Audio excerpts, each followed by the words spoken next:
Yes! Good morning po sa inyong lahat. Andito po ako ngayon sa likod ng bahay ko po. At ito yung papaya. Diba guys? Anong pares nito sa papaya? Sa ulam.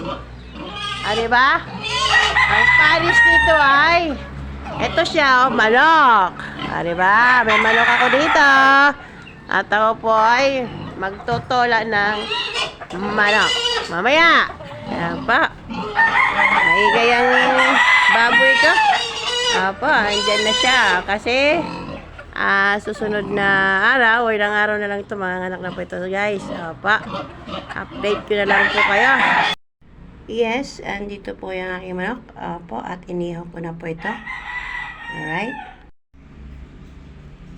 Yes, ito na po ang aking inihaw na manok. Ano ba guys? Apa, at akin po ito ay hiwain. Alright, ngayon po pala ako po ay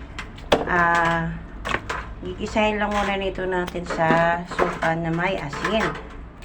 Ako, dahil po ito ay native, lagyan natin ng asin.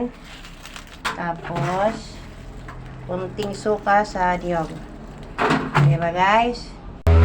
Alright, at ngayon po pala ay aking ito nilagyan ng suka at asin. Atin po ito ay hintayin na mawala yung tubig niya. Yung suka ba? Yung nilagay kong suka at saka asin. Dahil pangpawala ng langsa yan.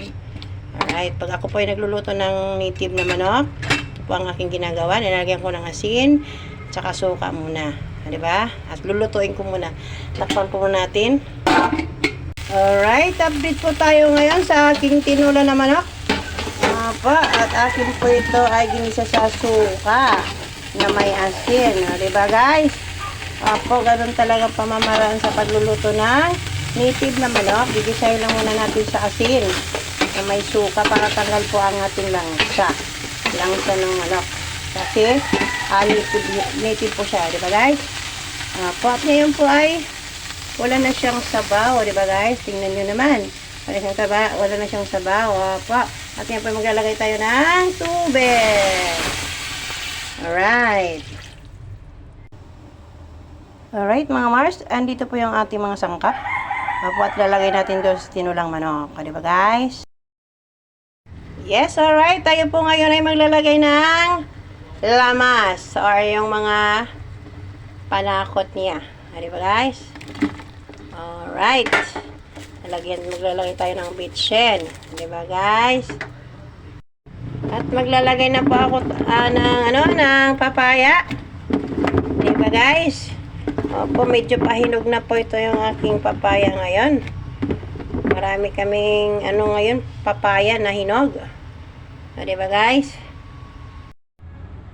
Ngayon po ay luto na po ang ating native chicken. Ready to eat na po ito. Diba guys?